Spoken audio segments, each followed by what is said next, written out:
नमस्कार।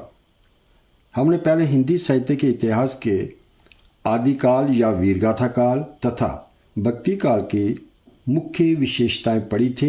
आज हम संक्षेप में रीतिकाल की विशेषताएं पढ़ेंगे। रीतिकाल की प्रमुख विशेषताएं। रीतिकाल का समय मोटे रूप से 1600 ईस्वी से 1800 ईस्वी तक माना गया है। इस काल में मुगल साम्राज्य का पतन शुरू हो गया था। मुगल शासकों के साथ साथ अन्य राजाओं रजवाड़ों में विलासिता बहुत बढ़ गई थी। ये राजा बहुत विलासी हो गए थे। लगभग सारे कवि जो थे राजाओं के आश्रय में रहने लगे और उनको प्रसन्न करने के लिए श्रृंगार और उक्ति चमत्कार की कविताएं रचने लगे। तो पहली विशेषता है रीतिबद्ध रचनाएं।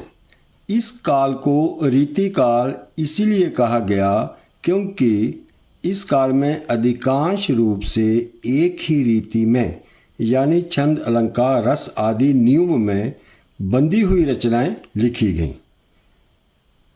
दूसरा जो है श्रृंगार रस की प्रधानता। दूसरी मुख्य विशेषता रीतिकाल की श्रृंगार रस की प्रधानता है। दरबारी कवियों ने अपने राजाओं की प्रसन्नता के लिए उनकी विलासिता बढ़ाने के लिए श्रृंगार रस में कविताएं लिखी। कवि बिहारी जी की रचना बिहारी सत से के दोहे नारी श्रृंगार से सराबोर हैं। तीसरी विशेषता है वीर और भक्ति काव्य। इस काल में यद्यपि श्रृंगार रस की अधिकता रही किंतु फिर भी कुछ वीर रस और भक्ति रस की रचनाएं भी यहाँ हमें इस रीतिकाल में मिलती हैं। जो चौथी विशेषता है मुक्तक रचनाएं। इस रीतिकाल के कवियों ने राजाओं के मनोरंजन के लिए यानी उनको खुश रखने के लिए उनकी विलासिता बढ़ाने के लिए मुक्तक रूप में ही अधिक रचनाएं लिखी। प्रबंध काव्य बहुत कम लिखे गए इस रीतिकाल में। जैसे कि हम देखते हैं कि भक्ति काल में रामचरितमानस जैसे प्रबंध काव्य लिखे गए, वैसे काव्य इस काल में बहुत कम लिखे गए क्योंकि उस समय राजाओं के पास भी इतना समय नहीं था कि वो उनको पढ़ सकें और ना ही कवि जो चाहते थे कि वैसे बड़े प्रबंध काव्य लिखे जाए। कवि को वीर और श्रृंगार रसों में तथा स्वयं को श्रृंगार और कर्ण रसों में लिखा गया। पांचवी विशेषता है ब्रज भाषा। रीतिकाल ब्रज भाषा का स्वर्ण युग रहा। जैसे भक्ति काल को हिंदी साहित्य का स्वर्ण युग माना जाता है, वैसे ही रीतिकाल को ब्रज भाषा का स्वर्ण युग माना गया है। इस काल के कवियों ने अपनी रचनाएं ब्रज भाषा में ही लिखी। ब्रज भाषा का शब्द भंडार रीतिकाल में बहुत समृद्ध हुआ।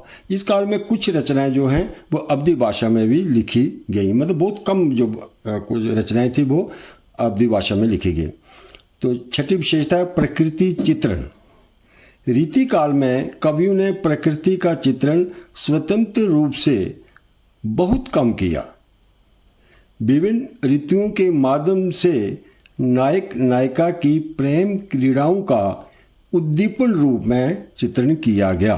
अर्थात जो प्रकृति थी उसका चित्रण उन्होंने स्वतंत्र रूप से उसकी सुंदरता का वो चित्रण ना करके उसको क्या किया, उद्दीपन रूप में किया। जैसे नायक नायिका की अगर मादकता दर्शानी हो या उनके आंसू को दर्शाना हो, मादकता के लिए वसंत ऋतु का, आंसुओं के लिए वर्षा ऋतु का, जैसे वहाँ उद्दीपन रूप में चित्रण किया गया। यदि इन 6 विशेषताओं में से 4-5 भी आपको याद रहेंगी तो भी आपको पूरे अंक मिलेंगे। धन्यवाद।